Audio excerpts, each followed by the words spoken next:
Meninos, eu vi, diria Juca Kfouri. O canhoto, se referindo ao canhoteiro, mataram um tiro de meta do goleiro Poi, no bico da chuteira, e com a bola grudada no pé esquerdo, dar um lençol no lateral Jorge, do América do Rio. Garoava naquela quarta-feira. O Pacaembu às moscas. Ouviam-se os gritos dos jogadores em campo. O mago achou que era justo dar um espetáculo exclusivo para as valentes testemunhas são paulinas e para o palmeirense, que ora escreve estas mal traçadas. Luiz Gonzaga Beluso, nosso professor, o mestre de todos nós, formou eu e o André aqui, em Ensaio sobre o Capitalismo no Século XX, falando sobre o capitalismo, e o último texto dele aqui nesse livro, da Unesp, editora Unesp, é sobre o canhoteiro, apenas, falando sobre o capitalismo, e ele nos brinda com o canhoteiro, citando o seu amigo, Juca Kfouri, que hoje estará conosco no nosso encontro semanal de relações internacionais, aqui no Mundo é um Moinho, como nos ensinou Cartola e Dona Zica. O Mundo é um Moinho, nosso programa de geopolítica semanal, de economia política internacional, de política internacional. Então, pegue o seu banquinho, venha conosco. Hoje teremos ninguém menos do que o gigante Juca Kfouri. André, boa noite, seja bem-vindo. Boa noite, Pedro, né? Só lembrando, chamar o nosso convidado, né? É um programa gravado, mas continue compartilhando, dando like, distribuindo essa live. É histórica pra gente aqui, né, Pedro? Somos grandes fãs. Não vou perder muito tempo, não, porque o Juca também tem jogo para assistir. Já vou pôr na tela aqui. Grande jornalista, sociólogo, fenômeno do jornalismo e o terror da CBF. Como diria a apresentadora, a âncora do Roda Viva, quando o Juca esteve lá recentemente como um dos entrevistadores, ela foi apresentando um a um, André, e dizendo uma mini bio, né, uma mini biografia. Chegou no Juca Kfouri e ela falou, e Juca Kfouri, que dispensa apresentações. Juca, que prazer te receber aqui no nosso modestíssimo Mundo é um Moinho, que tenta olhar para o mundo a partir do GGN aqui do Sul Global, da maioria global, que é onde nós estamos inseridos. Uma pergunta, vou te dar as boas-vindas, fazer uma pergunta muito simples para você.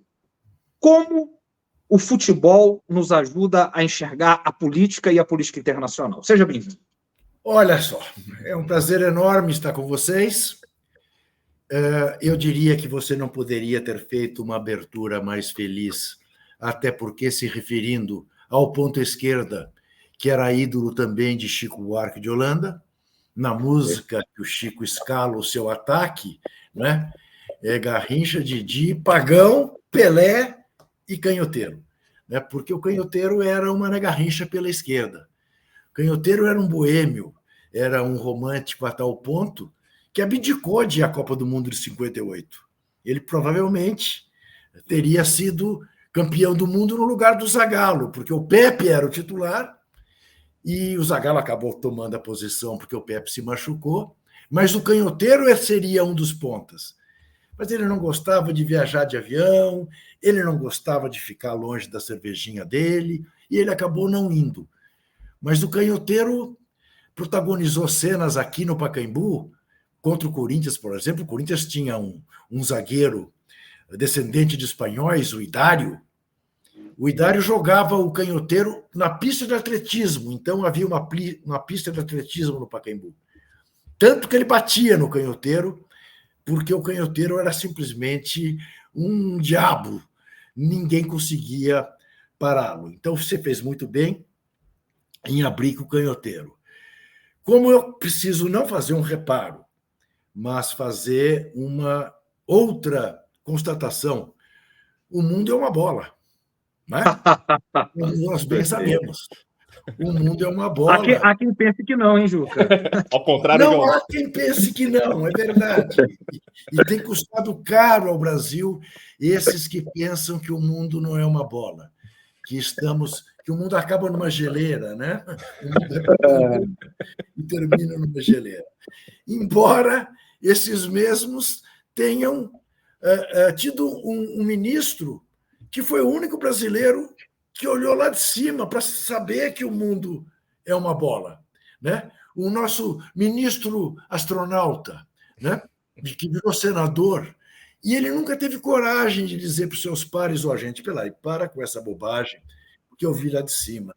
O mundo. Eu acho que ele ficou com medo de perder o cargo, então ele nunca esclareceu os seus colegas de ministério, o presidente da República, que nos infelicitou durante tanto tempo, que o mundo é de fato redondo, que a Terra é redonda. Mas, enfim, dito isso, o que foi mesmo que você me perguntou? A ideia, Juca, é o seguinte, né? O Juca é o maior, aqui para a nossa comunidade, nós sabemos, o maior jornalista esportivo desse país, mas hoje nós vamos falar com o Juca, sociólogo, né? O Juca, meu colega ali da FEFELESH, da USP. Tenho muita honra de passar por ali, onde ele abriu caminhos lá atrás. E a partir daí, Juca, a ideia é como o futebol, a partir do futebol, nós podemos entender a política e, em especial, a política internacional, que é sempre o fulcro da nossa discussão aqui. Você sabe, você deve conhecer o livro de um jornalista americano, cujo título é exatamente esse: Como o Futebol Explica o Mundo. Se você não conhece, conheça, porque vale a pena.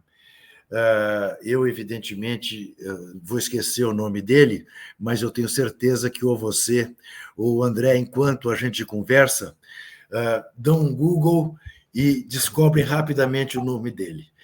E ele faz um livro fabuloso, porque ele pega quase todas as facetas, né, da vida aqui na Terra e dá como exemplo embates do futebol. Por exemplo, ele pega a questão do antissemitismo no embate entre os dois grandes times da Escócia, Celtic e Rangers, um da comunidade judaica, outro da comunidade católica, e mostra como é que os preconceitos entre ambos se manifestam.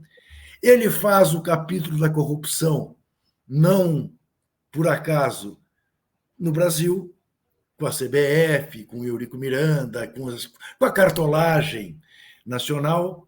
Ele trata das guerras nos Balcãs, exatamente por meio de chefes de torcida, croatas e sérvios, que usavam até ácido sulfúrico para dissolver as grades que separavam as torcidas, e esses caras acabam se transformando em generais durante as guerras que houve lá.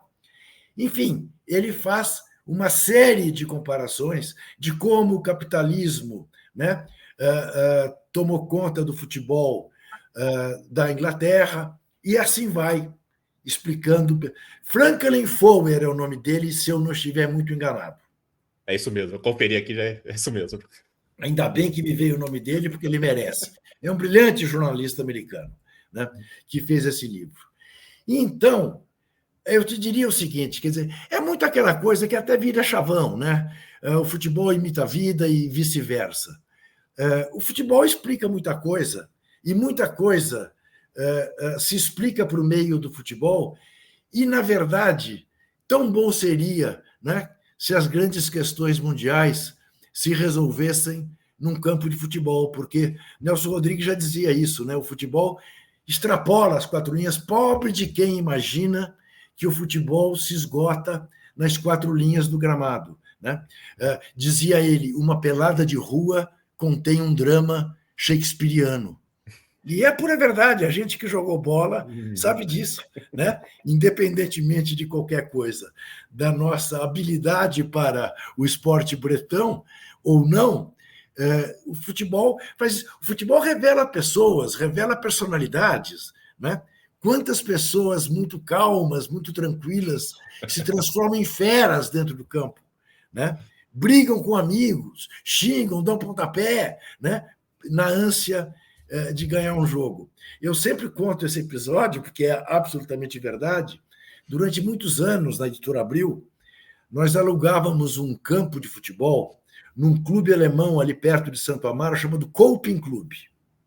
que tem lá, tinha, não sei se tem ainda, nem sei se o clube ainda existe. Estou falando para vocês, década de 70, começo dos anos 80. E a gente alugava esse campo e depois fazia 4 peladas e depois ia tomar chopp e comer frios no restaurante desse clube, que era muito bom.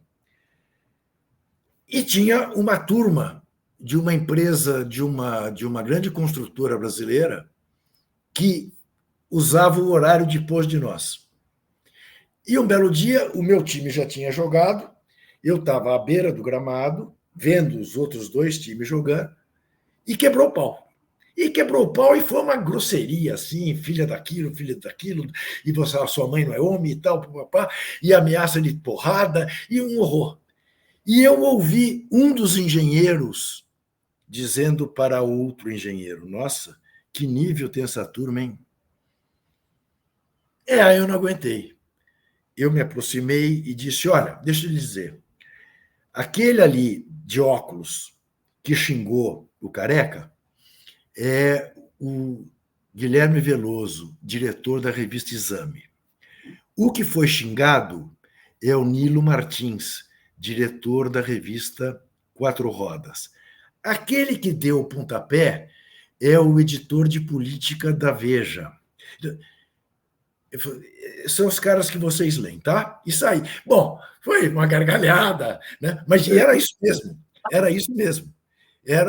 Enfim, eram os caras que faziam as grandes revistas de então, né? Se pegando de porrada por causa de uma pelada de futebol. E ia tudo acabar na mesa de chopp. Mas dentro, não era gramado, era um campo de terra, dentro do terrão do Coping Clube, valia tudo. Futebol tem isso, né? Que história maravilhosa. Juca, essa semana agora, semana passada, nós até destacamos aqui no Moinho, o Dr. Sócrates, ele foi homenageado em Paris com uma rua, perfeito, com uma rua para ele. Essa foi um gol rápido, hein? Eu pensei e você já chutou. Democracia que tabela. É isso aí. Ele foi homenageado com uma rua, né, em Paris, ali na Vila Olímpica. Ali. Você até fez uma entrevista muito interessante com o ídolo do André, o Raí, no seu programa ali atrás, na TV. Tem um quadrinho dele ali. Ó. Olha lá, as referências são muitas, né? O Raí, que é ídolo do André de toda uma geração. Mais uma entrevista no seu excelente programa, né? O Juca é um dos grandes entrevistadores desse país. Né? O que foi o Juca Entrevistas para a nossa geração, né, André, na ESPN, que deleite. Eu gravava no videocassete, Juca. Tinha aulas, e na época não tinha esse recurso maravilhoso aqui, então eu deixava gravando no videocassete para chegar em casa e assistir o seu Juca Entrevista. É uma coisa... E uma entrevista com o Raí importantíssima, deliciosa, né? E o que significa Dr. Sócrates, nome de rua? O primeiro nome que ele tem de rua, aliás, que não é no Brasil, em Paris, nesse momento que nós vivemos do mundo, então, que é uma bola. Pedro, eu acho, Pedro, que na verdade, o prefeito de Paris, né, ele foi muito feliz no discurso que fez, ao dizer que a gente vive entre escolhas. Entre escolher o Neymar ou o Sócrates, o Bolsonaro ou o Lula, a liberdade ou a ditadura, o amor ou o ódio, né? E é isso mesmo. E o que o prefeito quis fazer e fez com brilho, né? Porque ele não se limitou, inclusive, a dar o nome da avenida principal da Vila Olímpica, o nome do Dr. Sócrates, ele fez também um painel enorme, né? No principal prédio, né? Que abrigará os atletas do Sócrates, com a camisa da seleção brasileira e com uma bandana escrita Egalité, né? Porque o Dr. Sócrates virou, de certa maneira, uma espécie de Che Guevara do futebol. Ele é a imagem romântica do jogador libertário, né, que tomou conta do mundo. E, para isso, aliás, colaborou muito, mas muito, o Eric Cantona, que é francês, e que foi âncora de um filme, eu não sei se vocês já viram, se não viram, procurem, porque vale a pena ver, Os Rebeldes do Futebol, sobre 5 personagens, O Sócrates é um deles, o Caselli, ponta direita da seleção chilena e do Colo-Colo, é outro. O Caselli ficou famoso porque deixou o Pinochet com a mão no ar, quando a seleção do Chile foi obrigada a ir ao Palácio de La Moneda, recém-reconstruído depois do bombardeio de que foi vítima no golpe contra Salvador Allende. A seleção chilena foi obrigada a ir fazer um beijamão com o Pinochet antes de ir para a Copa de 74 na Alemanha. E a contragosto, o Caselli foi. A mãe do Caselli era uma ativista de esquerda. E quando o Pinochet deu-lhe a mão, ele não aguentou e pôs a mão para trás. Ficou mal parado, a mãe dele acabou presa, a mãe dele acabou torturada, e o Caselli, ao voltar da Alemanha, da Copa do Mundo, teve que jogar na Europa, não tinha mais condições de jogar no Chile. E há outros 3 jogadores, agora não vou me lembrar os nomes, mas, enfim, um jogador africano que tinha um trabalho social muito bonito no seu país, e 2 jogadores, um sérvio e um croata, né, que também eram ativistas ali na região dos Balcãs. Muito bem. O Magro assumiu esse papel. E assumiu esse papel, é muito curioso você observar, por causa do seguinte, quer dizer, ele virou o símbolo da democracia corintiana. É claro, a democracia corintiana não teria existido, né, sem ele, mas ele é uma coisa que as pessoas não têm consciência, as pessoas não sabem. Você sabe que o cara que, de fato, pôs o dele na reta para perder alguma coisa de valiosa, caso passasse a emenda das diretas do Dante de Oliveira, foi o doutor Sócrates. No dia em que ele prometeu no Vale do Anhangabaú que ele não iria jogar na Europa, ficaria no Brasil, caso a emenda fosse aprovada, ele estava pondo uma fortuna a perder. Ninguém fez isso. Todos ganharíamos se passasse a emenda. Ganharíamos em democracia, o Brasil ganharia, o processo teria sido mais rápido do que foi, mas ele estava disposto a perder uma fortuna em nome da democracia. É uma coisa que pouca gente liga uma coisa na outra. É famosa a frase dele, todo mundo lembra: vou ficar no meu país, se a emenda passar. Ainda o Osmar Santos faz ele repetir: se a emenda passar, eu vou ficar no meu país. Mas ele ia ficar jogando milhões de dólares pela janela. Nenhum de nós estava pondo um tostão pela janela em torno da ideia das diretas. Então, ele tem tudo isso. E eu sei, Pedro, as pessoas, em regra, falam: puxa vida, mas por quê? Isto, você sabe que um dia, esse é um outro bom caso. Vocês sabem quem é o Daniel Cohn-Bendit? Daniel Cohn-Bendit foi um dos 2 líderes de maio de 68 na França. Tá? Daniel Rouge era o apelido dele.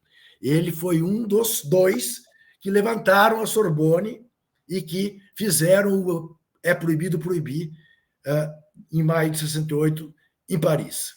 Muito bem, o Daniel veio ao Brasil na Copa de 2014 e fez aqui no Brasil um documentário que ele chamou de documentário marginal à Copa do Mundo. O Raí é protagonista de uma das partes desse documentário.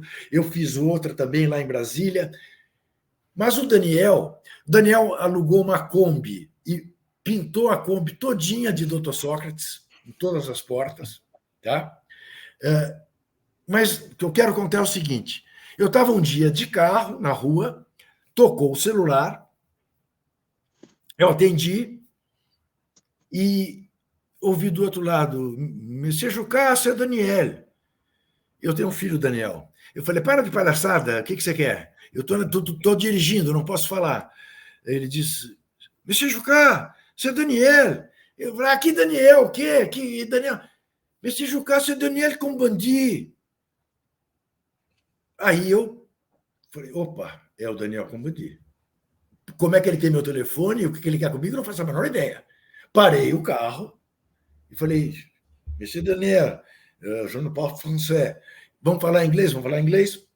Falamos em inglês. Ele disse, estou indo para o Brasil para fazer esse documentário assim, queria te entrevistar. Falei, tá legal, vem à minha casa. Ele vem à minha casa. Ele chega aqui na minha casa, ele me pergunta, ô Juca, por que os jogadores brasileiros são tão conscientes politicamente?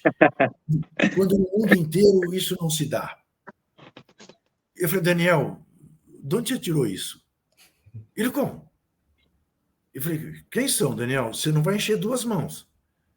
Como? E aí ele começou. Dr. Sócrates, Reinaldo, Tostão, Vladimir, Casagrande, Paulo André, e empacou no 7º. Eu falei, tá vendo? Não tem mais que duas mãos. Eu podia te ajudar a compor as duas mãos, mas não tem mais que duas mãos. Aí ele virou para mim e falou, tá bem, você tem razão. Me cite 7 jogadores europeus que têm consciência política. E eu conhecia o Cantona e o Paul Breitner, que foi um lateral da seleção alemã, campeão do mundo, que era maoísta. E tinha ali os da Europa do Norte, que eram ativistas e tal, mas realmente, né? E aí você para e pensa e fala, bom, mas quem são os esportistas pelo mundo afora que deram exemplos da boa política, da cidadania? Muhammad Ali, sem dúvida, perdeu o cinturão de campeão mundial por se recusar a ir ao Vietnã. Os dois, o Smith e o Carlos, que fizeram o gesto do poder negro nas Olimpíadas de 68 no México, ao receber as medalhas, perderam as medalhas, tiveram as medalhas cassadas e nunca mais puderam competir pelos Estados Unidos. O Maradona, Dom Diego, mas esse era mas era uma metamorfose ambulante, né? Muito bem. Por que tão poucos? Porque o esportista, em regra, é um ser individualista, egoísta, voltado para o próprio umbigo, voltado para bater recorde no fim de semana, para ganhar o jogo no fim de semana, para os treinamentos, para a carreira curta de 15 anos no máximo, para ganhar o máximo que puder nesse período, muito pouco preocupado com o entorno dele, muito mais preocupado com seus parças, no máximo, com a sua família. E reproduzem o discurso autoritário, reproduzem o discurso da meritocracia. Andam de carro blindado, moram em condomínios blindados. Porque não quero que um pivete venha estragar meu patrimônio, venha me roubar aquilo que eu tanta força fiz para conquistar. Se eu conquistei, ele também pode, não tem nada que está na esquina roubando o celular. Esse é o discurso. Esse é o discurso, infelizmente. Então, a gente tem, ao mesmo tempo, né, que eu olho para o esporte, que eu olho para o futebol, muito mais como um fator de mobilização social do que como um fator de alienação, como ainda, né, muita gente, principalmente progressistas, né, tem em conta que o futebol é o ópio do povo, igual a religião, é o pão e circo, né, que a ditadura usa o futebol, que a camisa da CBF é a camisa do Bolsonaro, né, essas bobagens que viram verdade e contra a qual você tem que argumentar, dizer, olha, não permita que um fascista te roube os seus sentimentos, não permita que uma ditadura te roube seus afetos, né? Eu torci para o Brasil em 70, quase fui expulso da Faculdade de Ciências Sociais, que imagine, né? Mas eu anunciei que ia torcer, e todos acabaram torcendo, porque ninguém aguentou, né? Vocês devem ter visto o filme do o ano em que meus pais saíram de férias, né? Do hambúrguer, né? Vamos todos torcer para a Tchecoslováquia, para a estreia do Brasil. Aí a Tchecoslováquia, que era da órbita soviética, né? Faz o primeiro gol. Gol da esquerda. O autor do gol, Petras, se ajoelha e faz o nome do padre. E eu pergunto para eles, que belo ateu que esse rapaz, hein? Bom, aí o que acontece? O Rivelino se antecipa ao Pelé, arrogante que ele é, e bate a falta, empata o jogo. Todo mundo sai berrando. Ninguém conseguiu segurar. Ninguém conseguiu segurar. Né? Porque uma coisa não pode se confundir com a outra. A Copa do Mundo foi ganha pelo Gerson, pelo Rivelino, pelo Tostão, pelo Pelé, pelo Carlos Alberto, não pelo Médici, não pelo ditador da tortura. E a história registrou isso. Ninguém olha para o Médici e lembra do Médici. O Médici era o presidente do radinho de pilha, que gostava de futebol. Não. O Médici é o presidente, é o ditador do pior período da ditadura brasileira, quando mais se matou e mais se torturou. Campeões do mundo foram o Pelé, o Tostão, o Rivelino, o Gerson, né? Não foi o Médici. Então, é isso tudo que faz um grande moinho e que me levou à faculdade. Eu fui fazer ciências sociais, eu não pensava minimamente em ser jornalista, eu fui fazer ciências sociais pensando em fazer doutorado e defender uma tese, quer dizer, fazer carreira acadêmica e fazer doutorado com uma tese sobre futebol como fator de mobilização. Porque eu sempre achei o futebol mal compreendido no Brasil. As pessoas... Então, a esquerda brasileira achava que cada gol do Brasil atrasava a Revolução em 10 anos. Isso era dito. E no ano seguinte, pasmem vocês, houve uma decisão no basquete masculino, nos Jogos Pan-Americanos de Porto Rico, se não me engano, entre Brasil e Cuba. Quando eu disse que ia torcer para o Brasil, quase me mataram na minha classe. Como é que você vai torcer contra o time do comandante? Eu falei assim, olha, o comandante, eu torço pela revolução dele. Mas no basquete, ainda mais que eu jogava basquete, eu vou torcer pelos meus amigos e vou torcer pelo meu país, eu não nasci em Cuba. Né? Mas era uma incompreensão. Enfim, falei demais. Maravilha, que deleite, Juca. Eu vou até tomar um cafezinho aqui de boa procedência das Minas Gerais. Olha só. E falando na sua formação, se você essa, depois você vai, né? Para pegar uma coisa aqui que é muito interessante, né, Juca? Você fez parte, foi militante da LN, foi preso durante a ditadura, em 73, de um dia para o outro, né? E mais tarde viria a ser editor da revista Playboy. Comente. Então, primeiro, vamos lá. Eu fui da LN, do chamado apoio da LN. Né? O meu trabalho era fazer documentação fria para gente que tinha que sair do Brasil, levar alguns desses que tinham que sair do Brasil até a fronteira, até o Uruguai, ou botar num avião, ou botar num navio. Né? Há um caso, né, pelo menos, do Carlos Knapp, que era o Washington Oliveto da época, em 70, e que era motorista do Carlos Marighella, e dirigia para o Carlos Marighella sentado atrás, na Mercedes-Benz azul que ele tinha, que era das poucas Mercedes-Benz que havia em São Paulo. Ninguém ia parar uma Mercedes-Benz achando que o Carlos Marighella estava dentro dela, evidentemente, e o Knapp aqui, que fazia esse serviço. E fui preso dia 7 para 8 de setembro de 71, não de 73. Isso.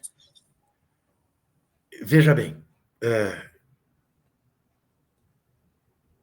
eu já trabalhava na Editora Abril, nessa época trabalhava no Departamento de Documentação e Pesquisa, para atender a revista Placar, que tinha nascido em 70, enquanto eu fazia a minha faculdade de Ciências Sociais de noite na USP. Eu termino a faculdade, começo a pós-graduação em política com o professor Francisco Verfort, que foi um dos fundadores do PT e depois ministro da Cultura de Fernando Henrique, no primeiro mandato. E aí, Pedro, surge para mim o convite para eu chefiar a reportagem de Placar, sem nunca ter feito uma reportagem. Eu achei aquilo uma loucura, disse ao diretor da revista, eram dois, o publisher e o diretor de redação, Milton Coelho da Graça e Jairo Regis. Vocês estão malucos? Eu nunca fiz, nem em minutos você pega, em 10 dias você pega todos os macetes, nós queremos ter o senso de organização, nós queremos...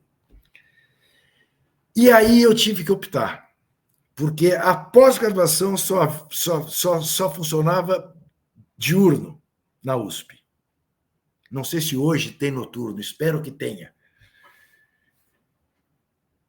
E com o meu trabalho no DEDOC, isso era conciliável. A Abril até estimulava seus funcionários a que dedicassem um dia da semana a estudar, numa bolsa de estudos, e não era meu caso, porque era na USP. Então era o melhor dia da minha vida, terça-feira. Porque eu era pago pela Abril para trabalhar no DEDOC, mas passava o dia estudando na cidade universitária. Mas com o Placar isso era incompatível, porque a revista abria na terça-feira, a revista fechava na segunda-feira de madrugada, domingo para segunda de madrugada, e o chefe de reportagem, na terça-feira, distribuía as pautas logo cedo para o Brasil inteiro, cobrava matérias em andamento e tal, não dava, e eu tive que escolher. E aí percebi que estava, como eu digo, inoculado pelo vírus do jornalismo. E larguei a faculdade e fui trabalhar em Placar. Trabalhei em Placar até 1995. Em 89, eu fui promovido à direção de redação de Placar, porque um desses diretores, Jairo Regis, foi ser distribuidor da Abril em Vitória.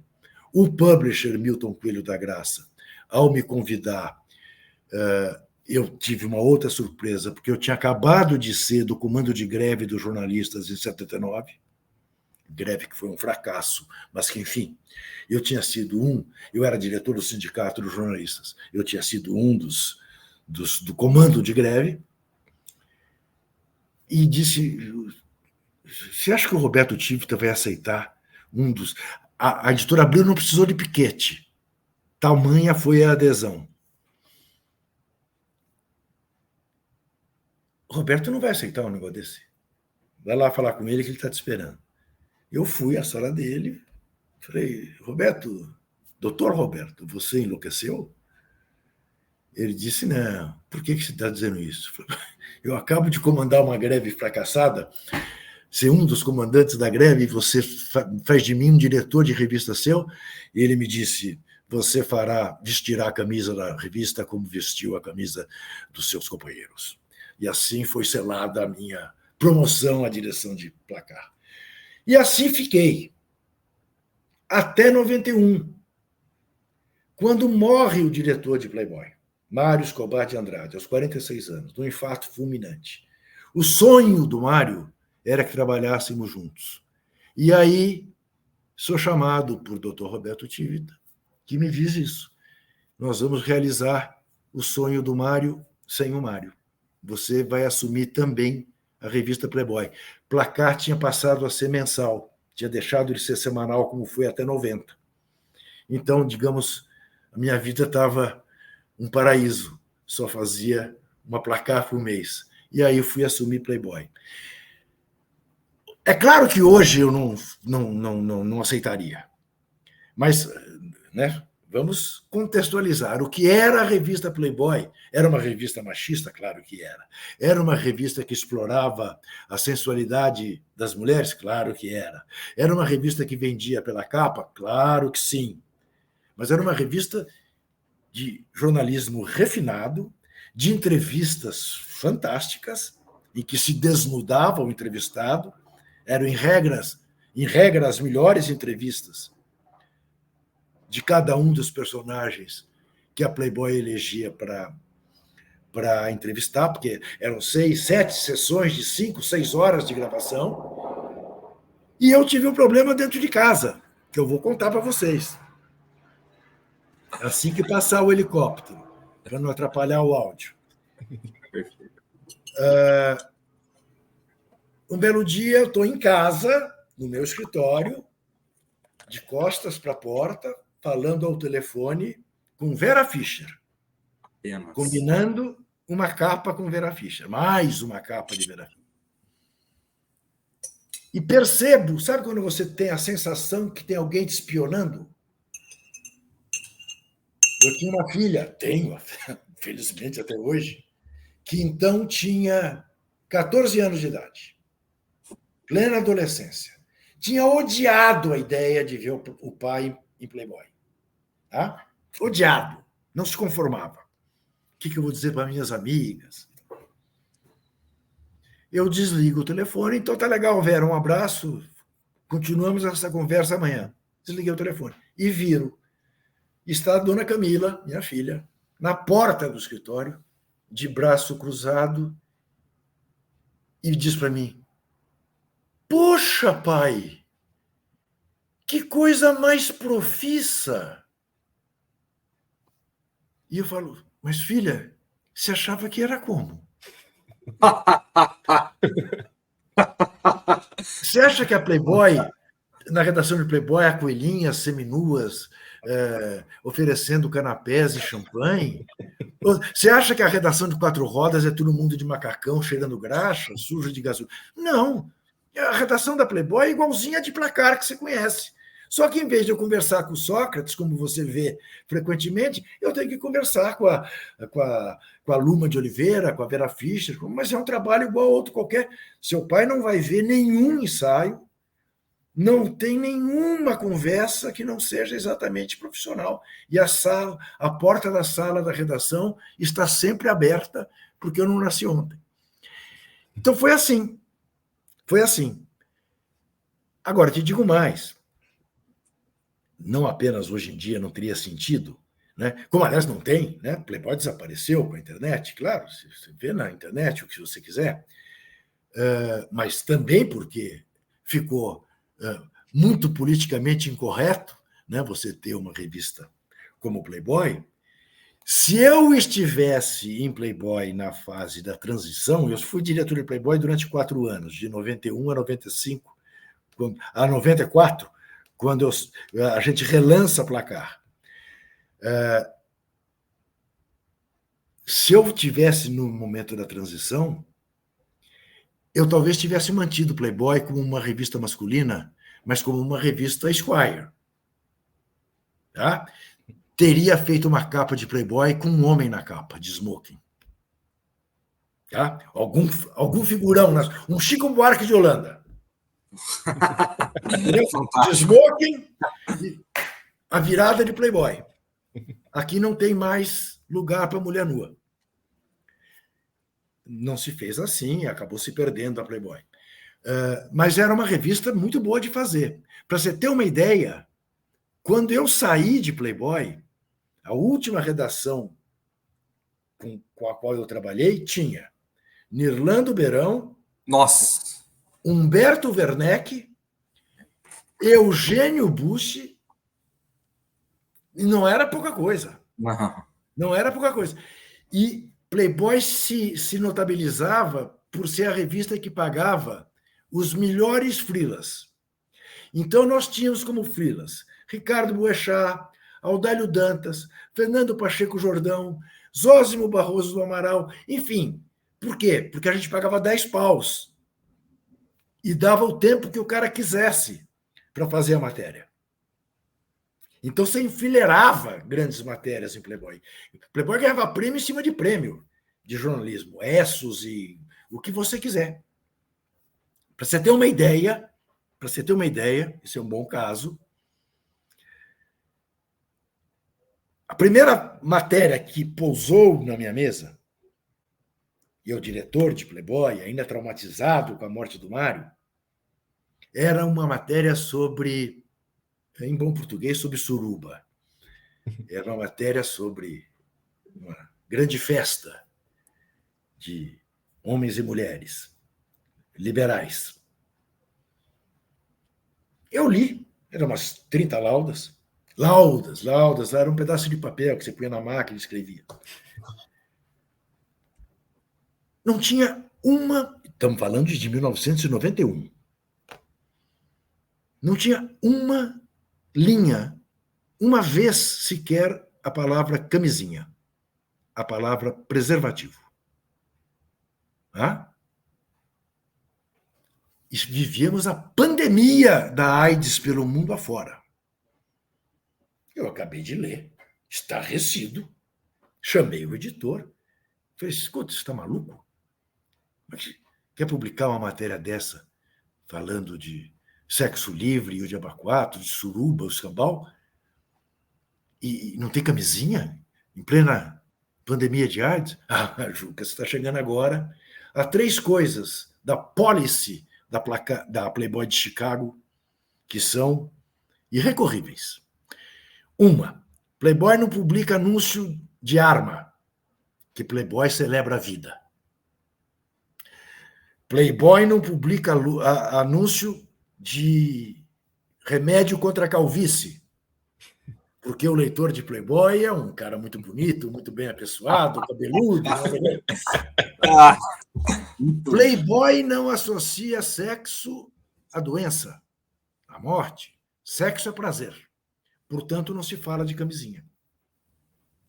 Eu falei, nós temos um problema. Porque tem uma pandemia de AIDS lá fora. Eu tenho 2 filhos, um de 16, outro de 14. Um de 17, outro de 15, e uma menina de 14. Não há hipótese de eu publicar uma matéria dessa. Acho que escolheram a pessoa errada. Vou à sala do vice-presidente editorial da Abril, Tomás Souto Corrêa. Falo, Tomás, dá-se isso. Eu não publico isso aqui. Ele pôs a mão na cabeça. Falou, porra, Juca, mas você gosta de criar casos, já não basta os casos que você criou no futebol, agora você me vem dizer que você... Tomás Souto Corrêa, você está maluco? Com AIDS aí fora, então... Eu brigo com meus filhos todo dia de camisinha. Tá bom. Tenho que pôr no lugar? Eu falei, imagino que tenha, sempre tem, né? Tá, isso é uma coisa que nem eu nem você resolvemos. Isso é para o Roberto Tivita resolver com o Hugh Hefner, em Chicago. O Hugh Hefner, para quem não sabe, era o dono da Playboy. Havia uma Playboy americana, Chicago, que era a grande Playboy do mundo, e 17 Playboys internacionais. Uma das quais, a brasileira, que era a segunda que mais vendia no mundo. Uns 20 dias depois, o Roberto me chama e diz: o Hefner concordou em que a Playboy brasileira faça uma matéria sobre camisinha. Portanto, você está liberado, pelo amor de Deus, faça como se estivesse tocando piano de luvas. Claro. Não sei se vocês já conhecem, pelo menos de nome, a grande repórter em matéria de saúde em São Paulo, se chamava Conceição Leme. Chamei a Conceiçãozinha e disse, Conceição, dá-se isso assim, assim, assado, precisamos fazer uma matéria para ensinar o leitor de Playboy a usar camisinha e tem que ser uma coisa leve. Para resumir, que está ficando muito longa essa conversa. A abertura dessa matéria era uma ilustração belíssima de camisinhas coloridas penduradas num varal. Essa matéria ganhou prêmio da Organização Mundial da Saúde e a Conceição foi receber o prêmio em Pequim. E, a partir daí, a Playboy Internacional passou a falar de preservativo. Se você perguntar para mim quais são os grandes orgulhos da sua carreira, um deles é esse. Outro foi ter descoberto na Playboy a identidade do Carlos Zéfiro, que era o autor dos famosos catecismos eróticos, que ensinou foi a iniciação sexual de 2 gerações de brasileiros. Que coisa. Isso no começo dos anos 90, né? Quer dizer, a epidemia de HIV no auge. Sim. André, entra no campo aí com a sua voz. O André é zagueiro, hein? Ele chega de carrinho, Juca, já vou avisar. E é São Paulino, né? Eu percebi. É São Paulino. É. O Ido como é que o Lugano, né? Bordon, esses caras aí. Lugano, Josué, Mineiro.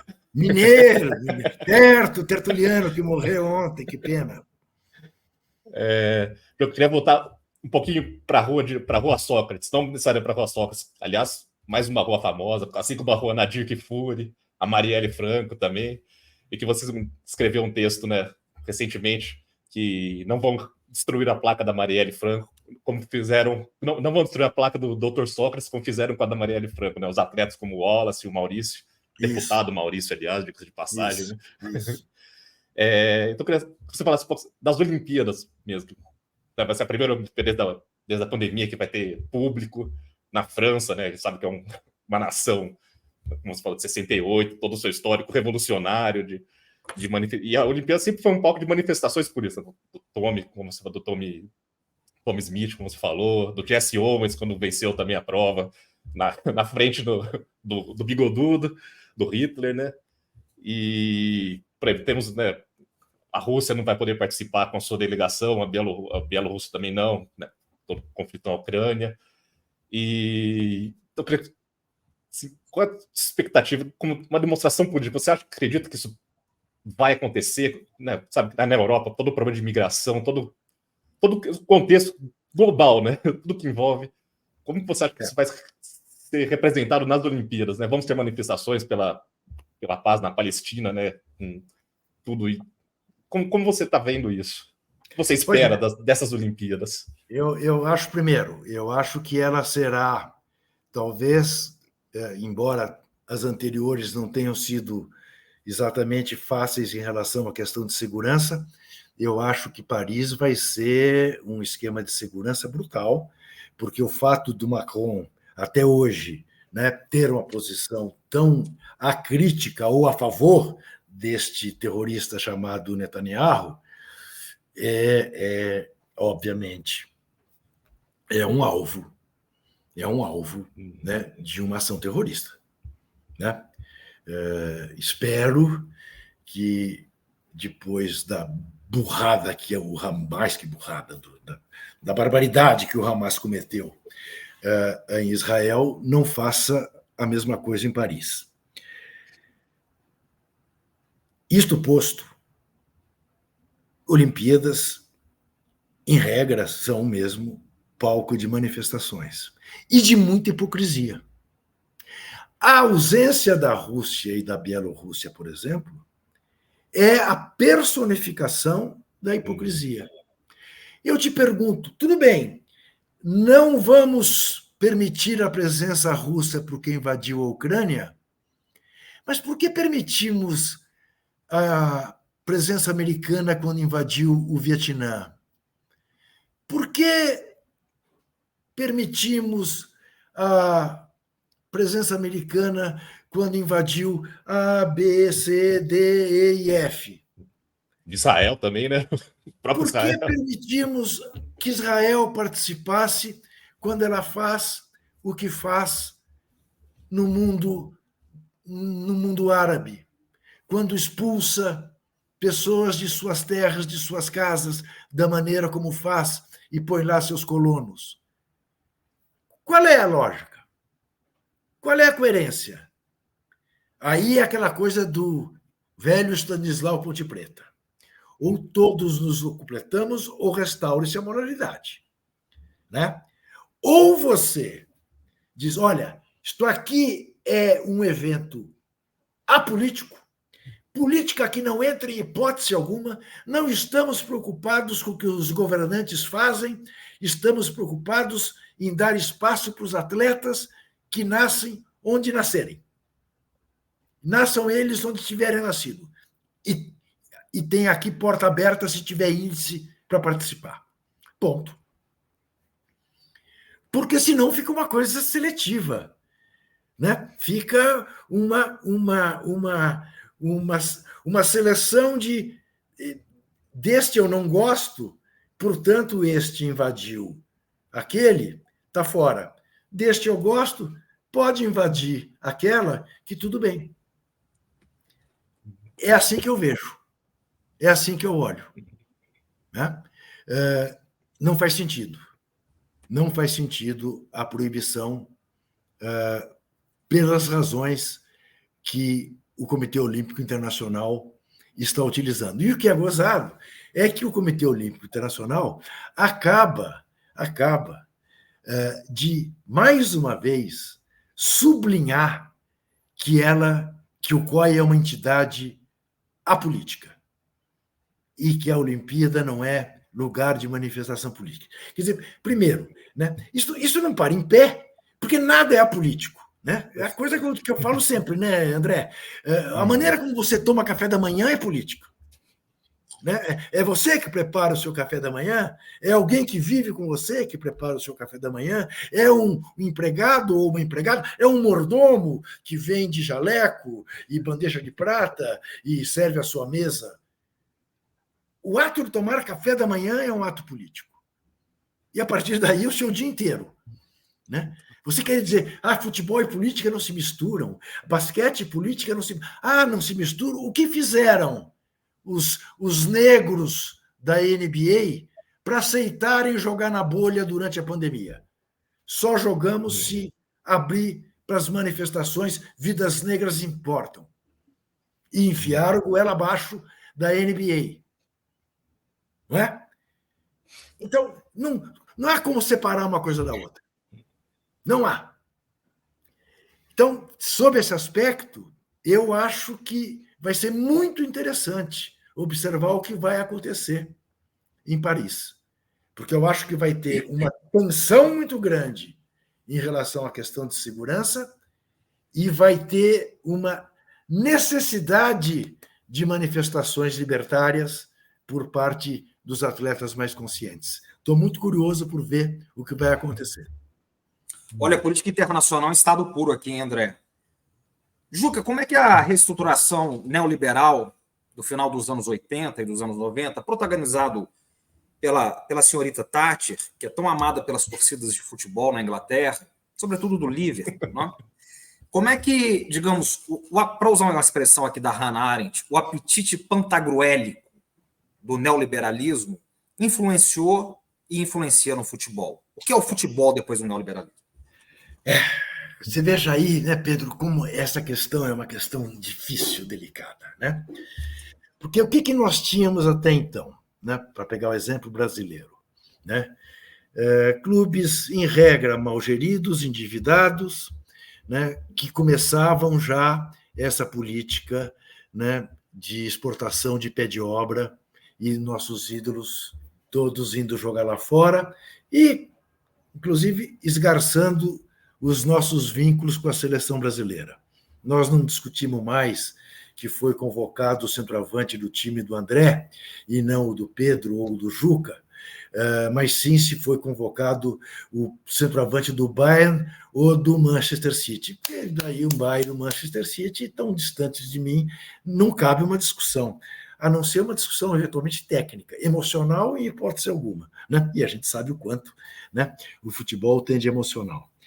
Mas, então, nós tínhamos uma estrutura das capitanias hereditárias, né, as federações estaduais, que comandam o futebol por intermédio da CBF, e clubes subservientes a essa entidade. O atraso. Qual foi a perspectiva que se abria? Abria-se uma perspectiva otimista de um choque de capitalismo, né, já que caiu o Muro de Berlim, mas não do capitalismo selvagem, não do capitalismo excludente, se é que existe um capitalismo que possa não ser excludente.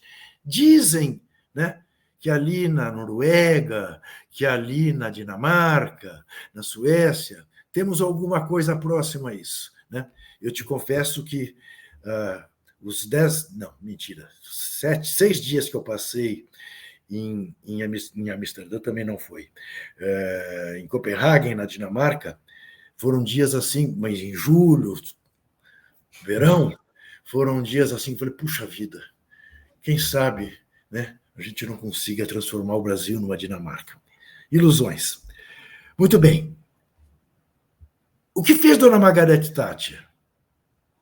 Margaret Thatcher, de cara, ela quase matou o doente de tanto remédio.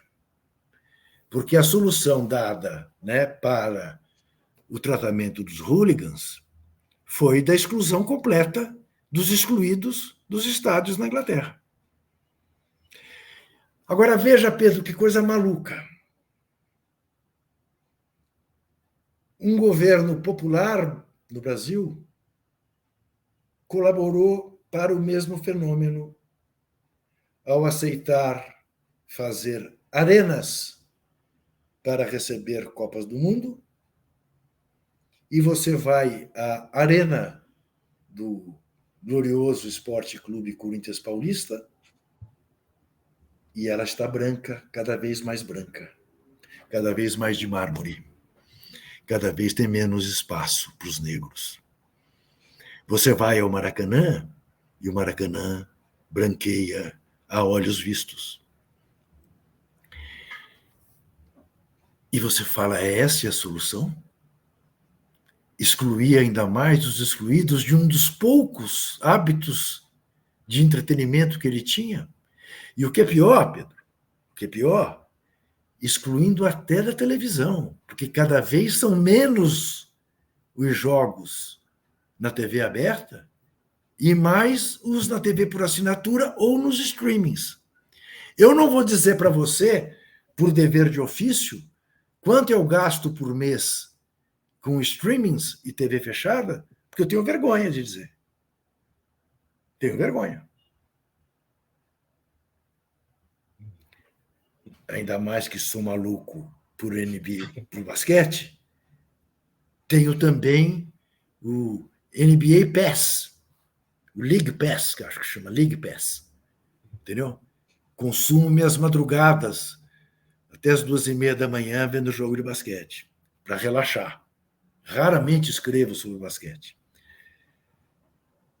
Mas eu te pergunto, e aí eu te devolvo, eu sei, você vai falar, não, Ju, que o entrevistado é você, mas eu quero conversar com vocês dois.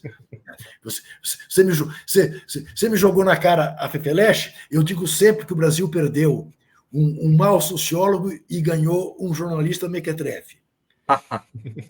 Pedro, eu adoro a frase ódio eterno ao futebol moderno. Eu adoro a ideia do futebol raiz, de ir comer na Rua Javari e comer, como é que chama? Cannelloni, não. Como é que chama? Cannelloni. Hã? Não, Cannelloni. Hã? Não é Cannelloni. Cannelloni é a massa salgada. É o Juventus. Era a Juventus um domingo de manhã.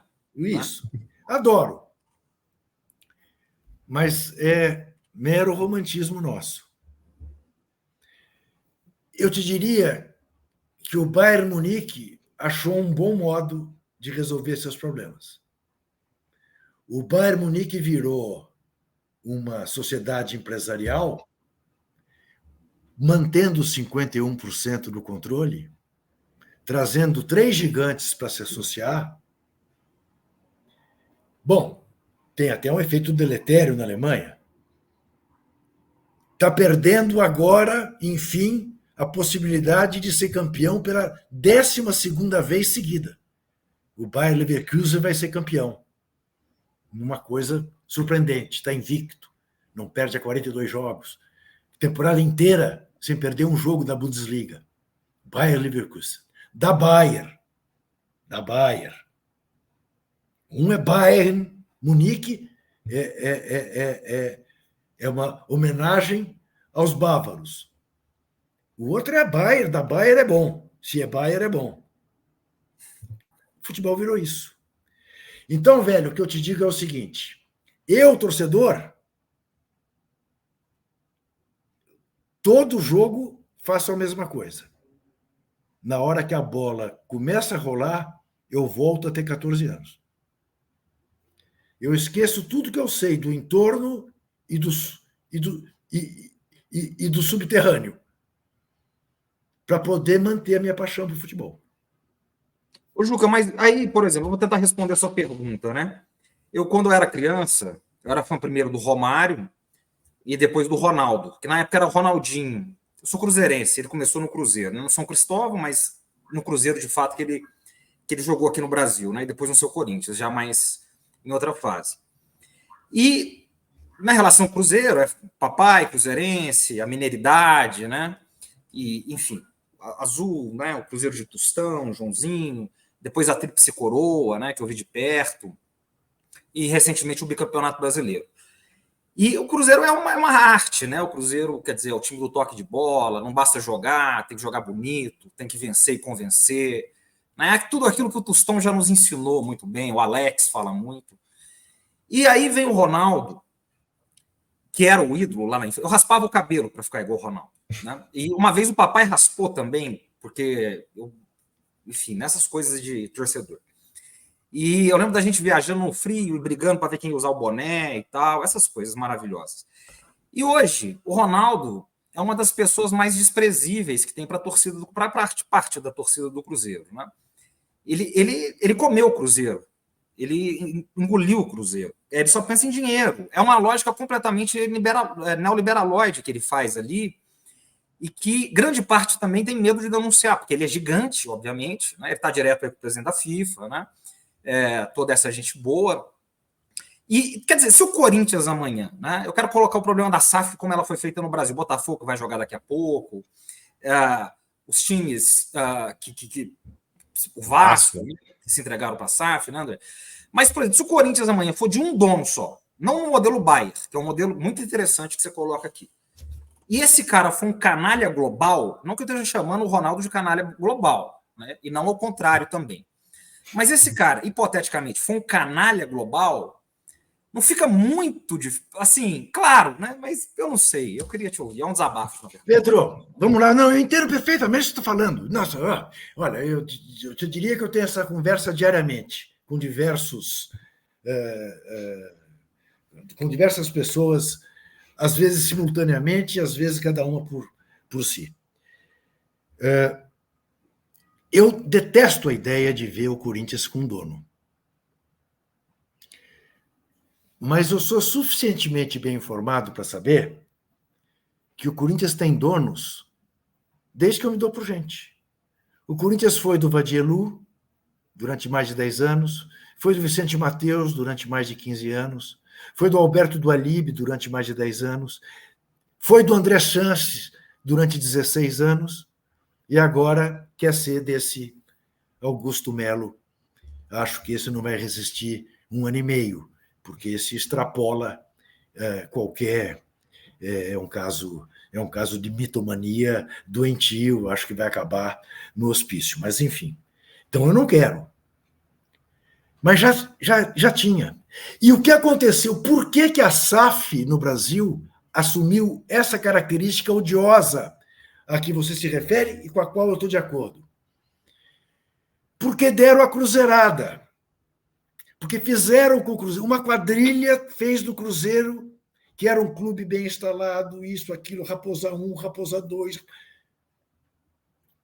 Tomaram o Cruzeiro de assalto. Quantas pessoas acordaram, o Cruzeiro estava na 2ª divisão. E os caras ricos. E estão soltos até hoje. Aí, o Cruzeiro custava uma bagatela. Que vem o seu Ronaldo e compra. Como o Botafogo custou uma bagatela. Você fala, mas como? O Cruzeiro de Tostão, de Dirceu Lopes, o Cruzeiro de Joãozinho, o Cruzeiro bicampeão da Libertadores, o Cruzeiro que transformou o futebol brasileiro a partir do Mineirão, que fez o que fez com o Santos do Pelé. 400 milhões? A perder de vista. Oh, onde? Mas porque sucatearam o Cruzeiro. Como sucatearam o seu rival, Pedro, o Galo. Os caras que fizeram a dívida de mais de 1 bilhão foram os caras que compraram o Galo. Não é do cacete? E fizeram o estádio para o Galo. Não. Agora, aí eu vou cometer uma irresponsabilidade, mas é apenas um sentido figurado, tá, minha gente? É modo de dizer, como diria o Rivelino, modo de dizer. Aí pode acontecer o que um belo dia aconteceu em São Petersburgo, eu estive lá. Você entra no Hermitage, Pedro, em 5 minutos, não precisa mais. É das coisas mais fabulosas que eu já vi na minha vida. Não tem para onde você olhe que não é banhado por ouro maciço. As portas, o teto, os vãos. É um negócio tão absolutamente ostentatório que eu te confesso, a primeira vez que eu entrei, foi agora, na Copa do Mundo de 18, eu não consegui ver os quadros. Eu não conseguia ver as obras de arte, tem bastante. Tamanha a coisa de sala por sala, eu queria ver tudo. Eu falei, não, isso aqui não é verdade. Você olha aquilo, você fala, e o povo passava fome em 17, aqui nessa cidade, São Petersburgo, frio desgraçado. Ora, as pessoas vão se revoltar. E vão cometer até barbaridades, vão matar até as crianças da família do czar. A minha esperança é a de que a torcida uma hora diga, não. Vem cá, seu Ronaldo, vamos mudar os termos disso aí, porque do jeito que está não está bom. Ou você não pisa mais. Não quero fazer ameaça nenhuma para ninguém. Mas percebe? Porque estou de acordo. Não pode ser assim. Não pode ser. Depreciar este ponto. Mas foi muito fruto do regime anterior. É verdade. Da impunidade, de tudo isso. Ô, Pedro, aí escapa, Pedro e André, quem nos vê, escapa da questão da minha opinião. É só você pensar. O que aconteceu com os últimos 5 presidentes da CBF? Ricardo Teixeira foi banido do futebol e não pode sair do Brasil, que a Interpol prende. José Maria Marim foi banido do futebol e a Interpol prendeu. Passou mais de 2 anos preso nos Estados Unidos nos últimos tempos e de lá foi solto por causa da pandemia. Com quase 90 anos, a justiça americana teve pena, percebeu que ele ia morrer na cadeia fria onde ele estava, e permitiu que ele viesse para o Brasil de volta. Não pode sair também. Foi sucedido por Marco Polo Del Nero, banido do futebol pelo escândalo do FIFA-Gate, também não pode sair do Brasil, que a Interpol prende. Foi sucedido por Rogério Caboclo, posto para fora da CBF por assédio moral e sexual. Foi sucedido pelo baiano, por quem eu até tinha uma certa simpatia, Edinaldo Rodrigues, o primeiro cartola negro no Brasil e logo na CBF. Mas já está aí respondendo o processo por assédio também.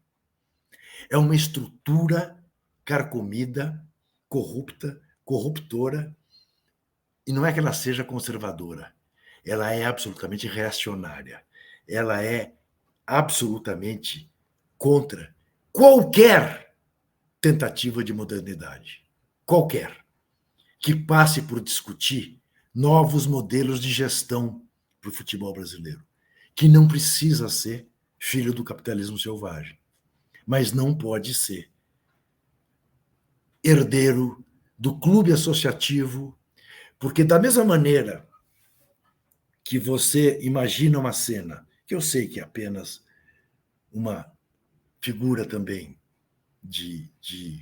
para que a gente imagine, vem o dono do Corinthians, é um canalha, e manda fechar o Corinthians, né? Ou vende o Corinthians para o PCC, o clube associativo nada impede, Pedro, que 4.000 atleticanos resolvam entrar de sócios no Cruzeiro e, numa eleição, tivessem elegido um presidente que resolvesse fechar o futebol do Cruzeiro para fazer mais piscina e campo de bocha e de tênis. Em tese, pode. É claro, mas ninguém vai fazer isso. Também ninguém vai comprar o Corinthians para fechar. Ô, Juca, e você tem um grande papel nisso, isso é muito importante, né, no combate ao status quo. Enfim, nós temos aqui no nosso público, Juca, muitos estudantes, alunos, pessoal de relações internacionais, economia, enfim, graduandos, mestrandos, doutorandos. Então, alguns pegam você em diferentes fases, né? E, claro, tem um público já mais tempo, mas tem muitos estudantes aqui que acompanham o Moinho. E eu me lembro do Juca, André, sempre ouvi ele na Rádio CBN, e em plena CBN, né, das organizações Marinho, diga-se, né? Estive lá domingo até, gosto muito do pessoal lá, mas em plenas organizações Marinho, ele dizia todo o programa nos intervalos, né? Vamos tomar um chá de cadeira esperando a queda de Ricardo Teixeira, né? Ricardo Teixeira que foi... E essa frase era muito forte, eu me lembro que às vezes, né, enfim, na época lá, usava muito essa frase, não tinha mais saída para fazer, sabe? Né? O que não tem remédio, o remediado está. Você vai fazer? Não, vou tomar um chá de cadeira esperando. Então, o Juca tem um papel, não é isso, André? De protagonismo. Claro que não é só ele, tem toda uma geração, enfim. Mas é uma honra, Juca. E a gente não pode deixar de falar aqui. Tu quer falar, Juca? Desculpa. Não, é só para te dizer, causava grande problema dentro da Globo. Eu imagino. Entendeu? Você imagina Marcelo Campos Pinto, que comprava a exclusividade de Ricardo Teixeira. Toda reunião de diretoria me contava. Ele dizia, temos um quinta coluna entre nós. E aí, diz que o João Roberto Marinho respondia, quando contratamos, sabíamos quem estávamos contratando. Então, vamos embora. Não imagine que eu vou ligar para ele pedindo para ele parar de falar do Ricardo Teixeira, porque não cabe. É isso. Né? Agora, também tem o seguinte, né, Pedro? É tudo um cálculo, né? Pode falar na Rádio CBN. No Jornal Nacional não pode, não. Não é isso? Né? Então, eu sempre brincava a dizer o seguinte, né? Quando na sexta-feira de noite os Marinho vão para as festas do High Society carioca, e alguém mais crítico, mais progressista, chega neles e diz, pô, Roberto Irineu, pô, João Roberto, está muito discurso único. Como discurso único? Tem lá o Juca Kfouri na CBN, o Kennedy de Alencar, e pronto. É que nem o Dani Lerrouge. Fantástico. Ô, Juca, a gente está falando aqui de neoliberalismo, de política internacional, de política nacional, de privatizações. Né? O nosso público é atento, sabe de tudo isso. E, claro, como que o mundo é o moinho, a gente sempre fala de Brasil. Inexoravelmente, no centro, no final aqui, em algum momento o Brasil tem que ser o protagonista. Nesse sentido, a gente vai caminhar para o Brasil aqui, para a nossa já última parte, lamentavelmente, porque o Juca é, antes de tudo, um contador de histórias, né? Ele é um storyteller. Né? Aquele sujeito lá que a antropologia, na beira da fogueira, né? As pessoas se reúnem, esquecem. Ele e o Nassif, os dois têm esse... Né? É um dom, né? Uma raridade. Então a gente pode ficar aqui horas e horas, né? É que tem que ter outros compromissos aí. O Botafogo está jogando, essa coisa toda aí. Mas, ô Juca, tem um texto do Nassif, uma coluna belíssima, crônica dele, que ele diz que a maior imagem do século XX é o Didi depois pegando a bola, exatamente, depois do gol na final de 62, né? 58. 58. Suécia faz 1-0, ele vai lá, pega a bola e passa dando uma bronca em todo mundo, dizendo, não vim aqui para perder essa porcaria. Vim aqui para ser campeão e nós vamos ser campeões. É o comandante. Você mostra como essa imagem. Um texto maravilhoso dele. Olha, foi republicado no GGN recentemente. Eu falei um pouquinho dele aqui já, mas só para retomar aqui para os nossos espectadores, ele disse que ali ele estava retomando mais ou menos isso, né? Vou parafrasear ele. A autoestima coletiva do brasileiro. Por quê? Porque teve um maracanaço em 50. E aí vem né, o espírito de vira-lata, né? Do fracasso. Desculpa, vai lá. O complexo de vira-latas do Nelson Rodrigues. Complexo de vira-lata do Nelson Rodrigues, né? Claro, que você citou aí anteriormente o Nelson Rodrigues, né? Sobre Shakespeare e a pelada. E depois, em 54, tem o suicídio do Vargas, né? Também né, aquele trauma coletivo. Então, o brasileiro ali, muito ferido, né? O próprio Pelé tem a declaração que virou jogador de futebol por causa da tristeza do pai, que jogou na Caldense, em Poços de Caldas, por causa disso. E ali você tem o Didi, né, o príncipe, que pega a bola com altivez, né? Quer dizer, depois de todos esses choques que nós sofremos, Juca, a Lava Jato, que é uma coisa inominável, né? O bolsonarismo, o golpe na Dilma, né? Agora, a volta triunfal do Lula, que é uma coisa heróica, né? Quase que mitológica, por que não, depois da prisão e de tudo que foi feito. A dimensão internacional do presidente Lula, que nós discutimos aqui toda semana, com diplomatas, com assessoria, todo mundo, grandes professores, enfim.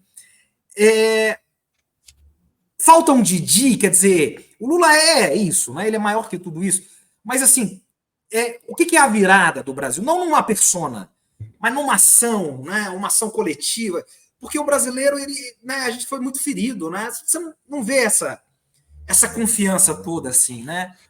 Estou pensando no Brasil, o que falta assim para essa virada, né? Então, Pedro, eu acho que, bom, isso aí é tema para 10 seminários, né? Nenhum apenas.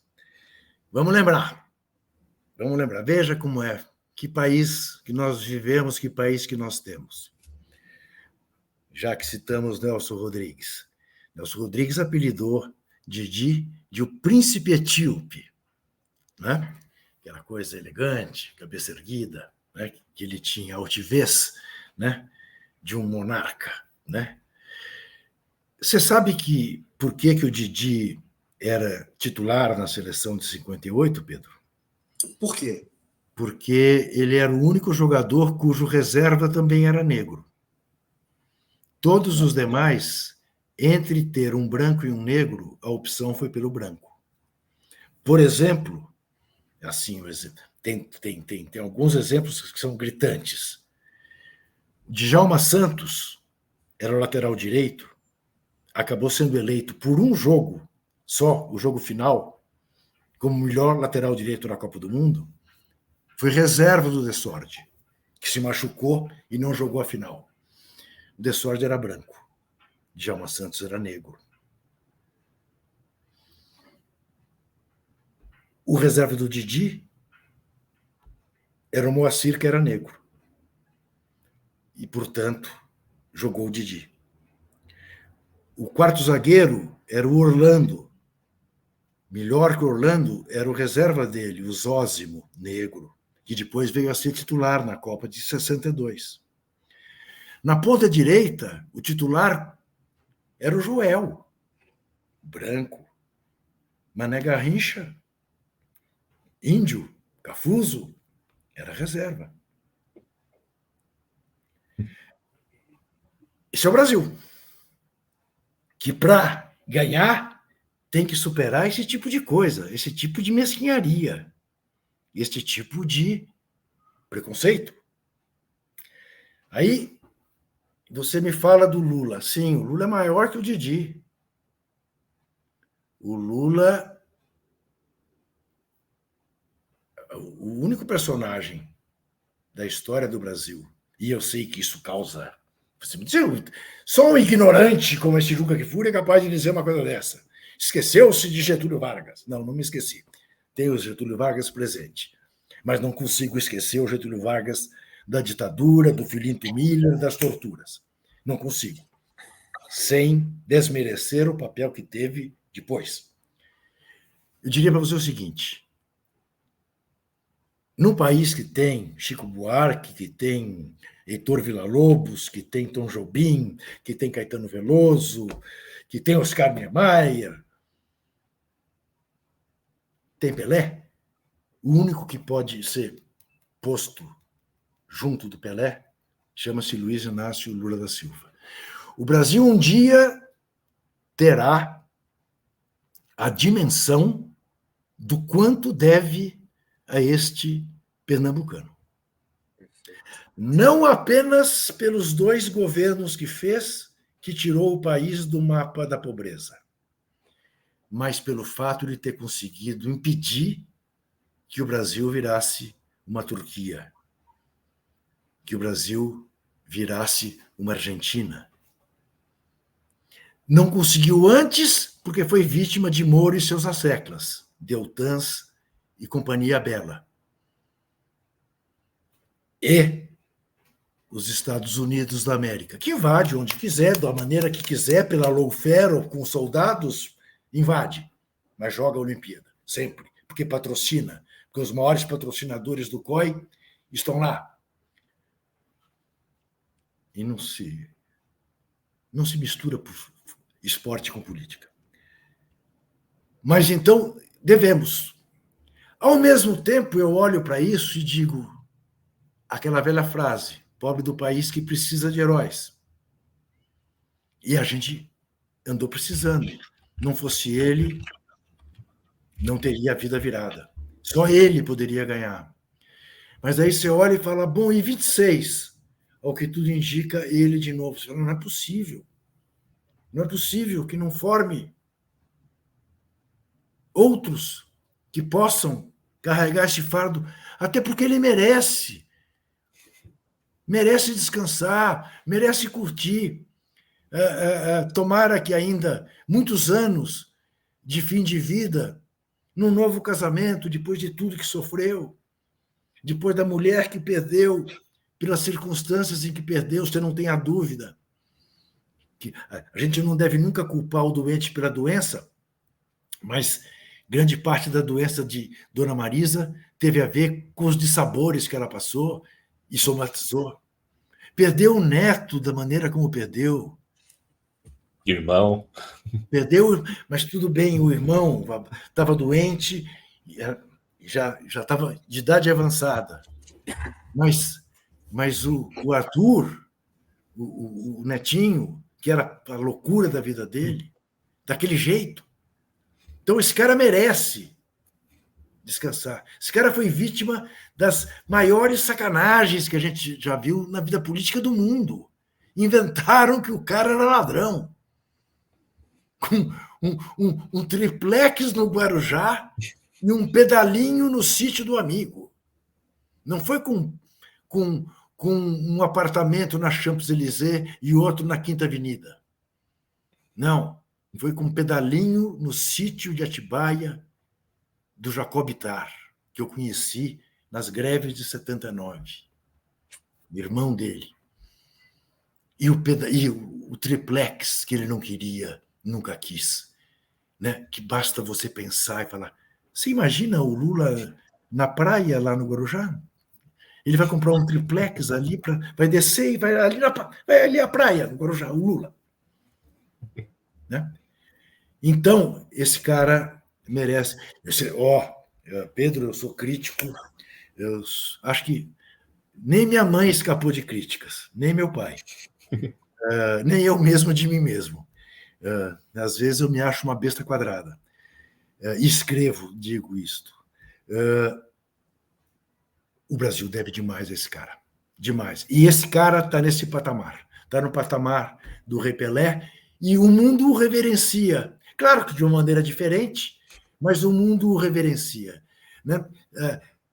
Eu gosto de lembrar só de uma cena recente. Ele nem tinha tomado posse ainda.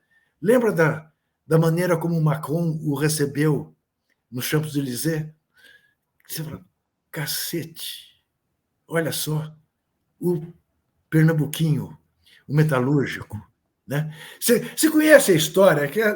Você falou que eu conto história, é verdade. Das melhores histórias que eu já vi o Lula contar é da primeira reunião que ele foi com o G7. Você conhece essa história? Vocês conhecem? Pode contar. Você está em casa. Bom, ele disse que chegou lá, eu não me lembro exatamente quem eram os personagens, mas o presidente do Brasil, dos Estados Unidos, o primeiro-ministro da Inglaterra, o primeiro-ministro da Alemanha, da França, né?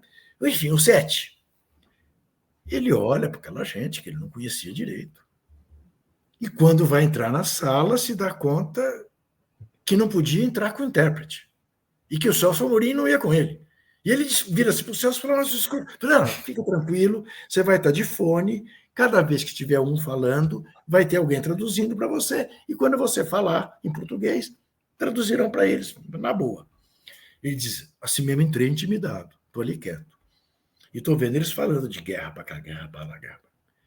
De repente eu olhei para eles, pensei assim, esses 6 aqui Nunca nenhum deles passou fome. Nunca nenhum deles acordou com merda subindo pela cama, rato e barata. Eu já passei fome e eu já acordei assim, nos fundos do botequim onde eu morava com a minha família. Quer saber? Eu vou falar. E interrompeu alguém que estava falando, não sei se era o Bush, se era... E disse, olha, a pauta de vocês está errada. A guerra que nós temos que tratar é a guerra contra a fome.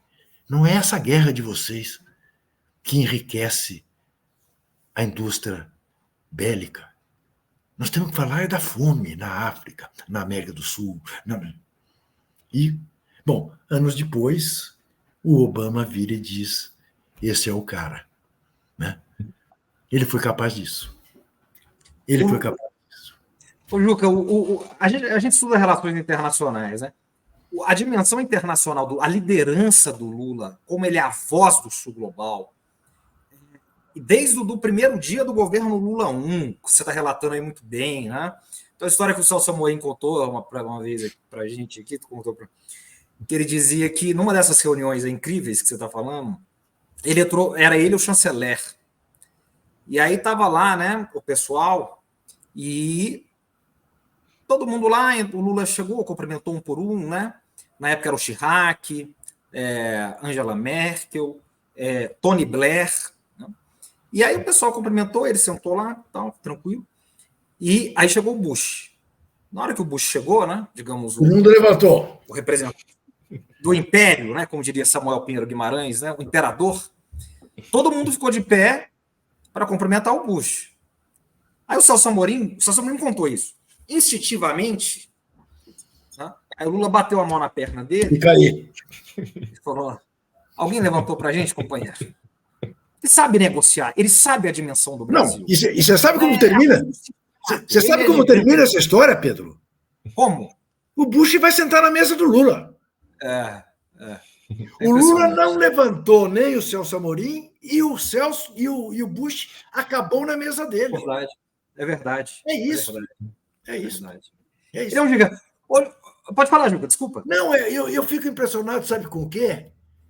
Com a dificuldade e como pisa em ovos aquelas lideranças mundiais que, de alguma maneira, discordam dele para manifestar discordância. Neste episódio do Netanyahu, isso ficou muito claro. Claro. Quer dizer, primeiro fizeram essa exploração barata de que ele comparou qualquer coisa ao Holocausto. Em nenhum momento ele fez isso, mas não tem jeito. Né? Cada um vende a sua mentira da maneira como quiser. Mas o fato objetivo é que ele mudou o patamar de discussão. Exatamente. E está aí o Biden hoje dizendo, olha, ou você muda de coisa ou eu paro de te ajudar. Nessa crise de lideranças internacionais, Juca, a gente tem dois estadistas, na verdade, que é o Papa, esse Papa Francisco, e o Lula. Sim. Mas, como diria Henry Kissinger, quantos exércitos tem o Papa, não é verdade? Tem ele representa. Então, o Lula é muito importante. E aí, nesse sentido, Juca, a minha última pergunta tem um grande economista, que é amigo nosso aí, né? Amigo seu, do André e tal. Uma vez num jantar, o André estava junto, né? E ele contou para a gente que ali nos anos 90, ele foi assessor de um grande também... Doutor Ulisses. Doutor Ulisses Guimarães. E estava tendo um entreveiro entre ele e o Fernando Henrique. Não sei se ele foi seu professor na FEFELESH, o Fernando Henrique. Mas... Não, a Ruth foi. Eu, quando cheguei, ele já estava caçado. Já estava caçado. Estava o Fernando Henrique e aí ele falou, bom, não é bom que os dois briguem agora, não tenha diálogo. E aí se trata de um economista que sempre pensou o Brasil em primeiro lugar. Conciliador, falou, vou pôr os dois para conversarem, e chamou os dois na casa dele. E era um domingo. E um domingo sagrado, que era dia de Corinthians e Palmeiras, ou Palmeiras e Corinthians. E eles receberam os dois lá embaixo, no prédio, e pôs os dois para conversar e tal. Aí deu uns 40 minutos, quase uma hora de conversa, e eles não chegavam, imagina, dois gigantes, né, raposas no bom sentido da política e tal. Ele falou, agora vocês resolvam aí, porque vai começar o Palmeiras e Corinthians, e eu preciso acompanhar. E subiu o elevador e deixou os dois lá. se pegando. Então, o que eu quero dizer? É sabido que o Fernando Henrique nunca gostou de futebol, não gosta, nunca gostou. Eu não consigo imaginar o Temer numa partida de futebol. É uma coisa inconciliável, né? O Bolsonaro é um aproveitador barato, não é essa coisa das caminhas. Qualquer torcedor de futebol no mundo não admitiu uma coisa dessa, não é isso? Claro. E, como nos ensina, né, a várzea, a arquibancada molda caráter. O Lula, desde a redemocratização, é o único presidente que gosta de futebol, que é da arquibancada, que entende a magia do futebol. Por isso ele é tão grande, Juca. Por isso ele é uma dimensão humana tão... Porque o programa é geopolítica e futebol. O futebol mostra essa grandeza do Lula? Só você pode responder isso por categoria. Doutor, eu vou responder para você e depois não me deixe, antes de terminar, deixar uma pergunta no ar para vocês dois e para quem nos vê, que nasce desse economista aí a que você se referiu, que subiu para ver o jogo. Eu tive um professor, felizmente está aí até hoje, firme e forte, certamente dos melhores e mais sérios intelectuais desse país, chamado Gabriel Kuhn. Fiz Sociologia 1, 2, 3 e 4 com ele. Ele, aliás, profeta, um dia me perguntou, por escrito numa prova, em que eu fui impertinente com o Emílio Durkheim: ô Juca, você tem certeza que você quer ser sociólogo ou você prefere ser jornalista? Aí depois eu fui perguntar por quê, e me deu uma nota altíssima. Eu falei, mas a pergunta deixa um sabor de crítica. E ele disse, ô Juca, se eu fosse dar nota pelo trabalho acadêmico, eu daria 0. Pela resenha muito bem-humorada, muito impertinente, eu dei 8,5. Imaginem vocês, um moleque de 23 anos escreve um trabalho cujo título era Emílio Durkheim, um conservador? Esculhambei com o Durkheim, tá? Muito bem. Um belo dia, o professor Gabriel Kuhn virou-se para mim e falou: saiba você que eu não respeito sociólogo no Brasil que não tenha os fundilhos das calças puídos pelas arquibancadas. Maravilhoso. Matou, né? Maravilhoso. É isso. É isso. Fantástico. Ô, Juca, é maravilhoso isso. Vai lá, desculpa, você ia concluir. A pergunta que eu quero deixar no ar, que não é minha, quer dizer, passou também a ser minha ao ler num artigo ou ao ouvir numa entrevista deste economista a que você se refere.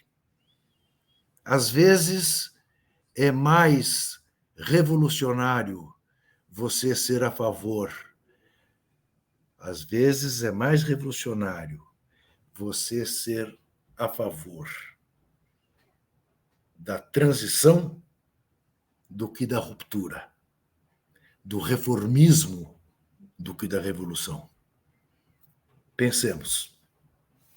Esse senhor se define como um reformista radical. Isso. É um oxímoro, não é isso? É um oxímoro. É isso. Júlio, eu vou pedir para você contar uma última história, que é a história do dia, que essa história é maravilhosa. Eu vejo ela em poucos lugares e tal, deu um trabalho achar ela, que é o dia que você demitiu Trajano. Zé Trajano? Porque ela tem um componente cultural, né? E o Moinho fala muito de cultura, né? Os amigos. Veja você. Eu acabo de assumir a chefia de reportagem de Placar, tá? 1974, março de 74. Primeira semana, segunda semana, na terceira semana, Zé Trajano não entrega o Zé Trajano era repórter da sucursal do Rio. Zé Trajano não entrega uma matéria no prazo fixado. O diretor da revista, Jairo Regis, me chama. Cadê a matéria do Trajano? Falei, não chegou ainda, está atrasado. O Juca é o seguinte, você vai pegar um avião, vai para o Rio demitir o Trajano. Porque por mais talentoso que ele seja, por mais que a gente goste dele, ele vive atrasando matéria, eu não aguento mais. Você vai... Eu mal conheci o Trajano, conheci de nome, de ler. Tomou um avião, vou para o Rio. marco de almoçar com ele. Ele chega atrasado no almoço. E eu digo para ele, eu vim aqui te demitir. Por isso. Paciência, tá, vamos comer. Começamos a contar casa, ele conta casa para cá, conta casa para lá. Acaba o almoço, vou pegar o avião de volta, eu falo para ele, o Zé, a partir desse dia eu só o chamo de Zé. O Zé, é o seguinte, eu vou tentar com o Jairo, dizer que tivemos uma conversa boa, que você se comprometeu que nunca mais vai atrasar e tal. Posso? Pode, tá bom. Chego em São Paulo, no dia seguinte, vou para a redação. E aí, demitiu o Trajano? Jarex, deixa eu te contar, não demiti. Por isso, tivemos uma conversa assim, assado, eu fui duro com ele, não deixei margem de negociação. Disse para ele que no próximo atraso eu demitiria, mas eu pensei na ida e na volta, convenci-me que tinha razão. Pô, um cara talentoso como ele, a gente não. Quem que a gente vai pôr no lugar dele no Rio? Não tem um repórter do porte dele e tal. Ele se comprometeu comigo, Jairo. Ele não vai atrasar mais. Confia em mim. Tá bom. Uma semana bem, 2, 3, na quinta semana, atraso.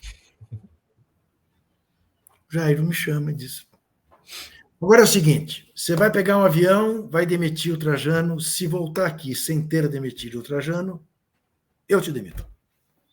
É você que estará demitido. Eu falei, tá bom. Ele realmente não cumpriu o trato. Vou ao Rio. Na redação. Falou, Zé, agora não tem mais jeito. É você ou eu. Te atrasou de novo. Ele disse, não, Juca, você tem toda a razão. Tem toda a razão. Agora, só queria te explicar que não foi por pouca coisa. Falei, como não foi por pouca coisa? Juca, eu estava indo para a redação trabalhar.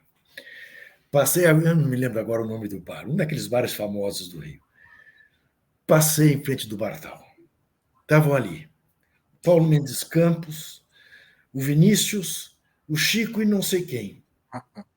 E um deles berrou, Trajaninho, vem tomar uma cerveja com a gente. Trajaninho. Eu entrei no bar, Juca, e aí, tchau, esqueci, e tal. Eu vou ser demitido com justa causa, mas não me arrependo. Passe bem e tal. Chegar lá, pode avisar o Jairo.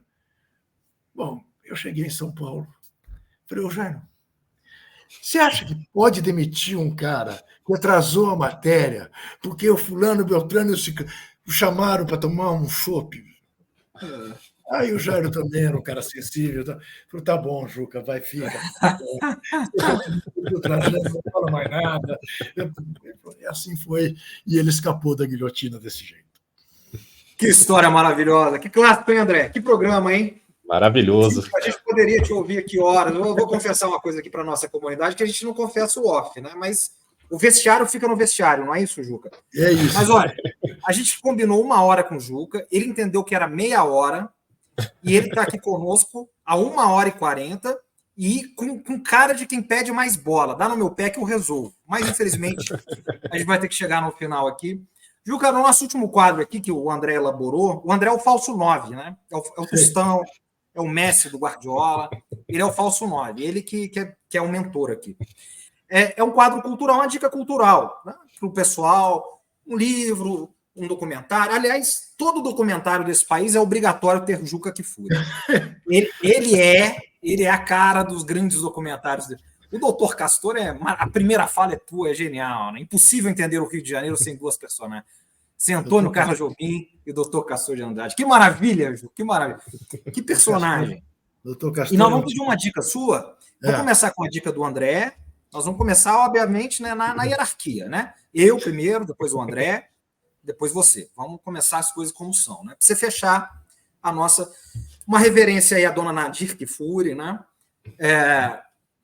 Você falou lá atrás do jogador chileno que não cumprimentou, não deu as mãos para o Pinochet, que está lá nos 5 rebeldes do futebol.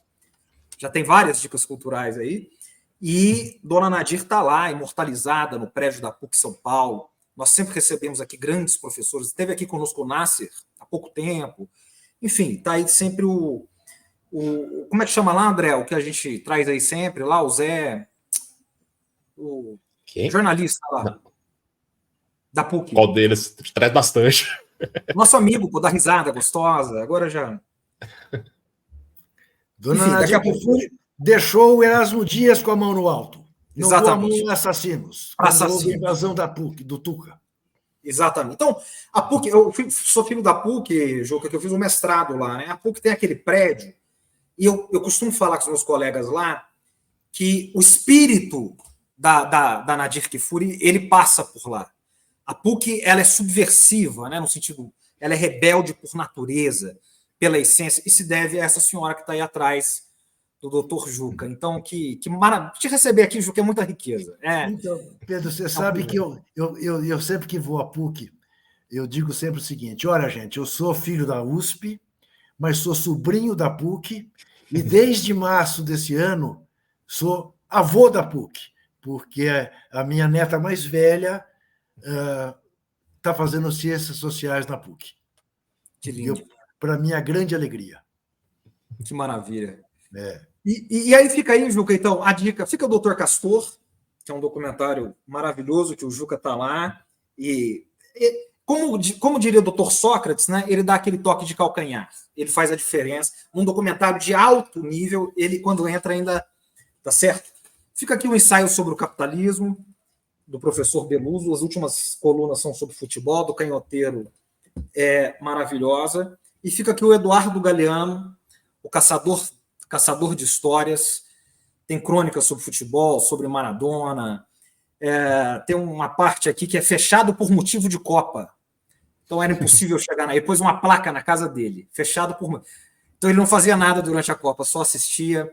E tem um programa, eu vou fechar com essa, que chama De Surda, né, que é de esquerda, de canhota, que foi protagonizado pelo Dom Diego Maradona, na Telesur da Venezuela, que ele trouxe o Rivelino lá, que é o ídolo dele era o Rivelino, né, por ser de surda, né, por ser canhoto, e ele chora quando o Rivelino aparece, né, se prostra, homenageia o Rivelino, é uma coisa linda, o Rivelino chora também nesse episódio, e ele traz canhotos, tanto de pé, né, claro, que são os mais lindos jogando, como políticos, né, assim, de comportamento político, né, como e um deles é com o Juan Pablo Sorín, o meu ídolo, o capitão da Argentina do Cruzeiro ao mesmo tempo. Figuraça. A carta do Sorín de despedida do Cruzeiro é uma das coisas mais lindas que eu já li. É uma coisa maravilhosa. Figuraça o Sorín, grande figura. Gosto muito o seu dele Juca também. entrevista com ele é um clássico. Gosto muito dele. Ele, Tostão, são dois cruzeirenses que eu tenho no coração. Tostão, então, nem se fala. E fica esse programa aí de surda. E depois o Sorín fez uma temporada dele na última Copa. Ele assumiu o lugar de Diego ali. Tá tudo em espanhol, mas dá para acompanhar. Então fica essas dicas aí. Eu falei, vou fazer um hat-trick aqui hoje. Eu sempre dou uma dica, mas merece o convidado aqui. Ele exige isso. André. Também vou dar 2 dicas também, Pedro. Uma baseada no que... Antes de dar a dica, eu vou primeiro agradecer ao Juca, não só por estar aqui presente, mas eu vou dizer que boa parte da minha formação política também, social, se deve muito ao Juca, ao Trajano, de ficar assistindo os programas que eles falavam, a forma como falavam, então também ficou um agradecimento por isso. O próprio João Carlos Albuquerque também esteve aqui faz um tempinho, já temos que trazê-lo novamente. Então vou dar 2. Uma primeira, baseada no que o Juca falou, que bom seria se os problemas do mundo fossem resolvidos com uma partida de futebol. Aí eu lembrei do filme que eu sempre comento com você, né, Pedro? Fuga para a Vitória, com Pelé, Sylvester Stallone, Michael Caine e Bob Moore, entre outros jogadores. Eu sempre comentava, quando eu vi quando criança, sempre achei fenomenal o Rambo com o Pelé e uma partida de futebol contra os nazistas. Eu achava maravilhoso esse filme. E a segunda dica, também, como você falou, né, Eduardo Galeano, futebol, ao sol e à sombra. Também com contos sobre futebol. Também do Eduardo Galeano, que tão bem compreende a América Latina. Nosso ídolo. Juca, nós precisamos fechar com você. Você já vai fazer o fechamento, considerações finais e a dica. Eu já dei uma dica. Como o futebol explica o mundo, de Franklin Foer. É imperdível. recomendo A Dança dos Deuses, do professor Hilário Franco Júnior, um historiador aqui da Universidade de São Paulo. Ele mora 6 meses na USP e 6 meses na Sorbonne. E Veneno Remédio, do Zé Miguel Wisnik, também sobre futebol. Esse dos 3 é o mais difícil, é o mais cabeça. E é uma homenagem ao doutor Eduardo Gonçalves. O número de vezes que o Wisnik cita o Tostão e conduz as coisas pelo Tostão, porque o Tostão, você sabe disso, né, Pedro? O Tostão era um minimalista dentro de campo e é um minimalista escrevendo, né? Ele não gosta que diga isso. Eu falo para ele, não falo para ele, não. Um dia eu escrevia que ele era o Graciliano Ramos da imprensa esportiva, e ele ficou bravo comigo. Falou, isso não se faz, isso é uma coisa, é uma heresia, não sei o quê. Ele é profundamente modesto, grande figura. Então, eu recomendo muito esses 3 livros. E quero recomendar meramente por circunstâncias, porque me aconteceu na semana passada, por dessas falhas que a gente tem na vida. Eu, depois que saí de um jogo de basquete desses, que te deixa a adrenalina lá em cima, 2h30 da manhã, comecei a zapear na televisão, e naquele canal Arte Filmes, paro e começo a prestar atenção num filme cujo título era Django Libertado. E começo a ver e não consigo parar, de uma violência inusitada, mas tão inusitada que era engraçada. E o filme não acabava. O filme termina, eu peguei começado às 4h da manhã. Aí eu vejo correr os letreiros, filme do Tarantino. Eu falo, meu Deus, como é que eu não vi um filme do Tarantino de 2014? Aí não tive. Peguei o tablete, fui procurar, achei o filme na Netflix e fui ver o filme do início. O filme tinha 2h40. Eu fui dormir, para resumir, às 5h30 da manhã. Mas é um filme imperdível. Django Libertado. É um filme que se passa um pouco antes da Guerra Civil nos Estados Unidos e é uma fábula, evidentemente, crítica em relação aos americanos, como só o Tarantino é capaz de fazer. Lembra aquele filme dele, que eles matam o Hitler. E um dos atores principais desse Django é o ator principal do filme que eles matam o Hitler, que agora não vou lembrar o nome, mas que é um filmaço também. Portanto, recomendo Django Libertado.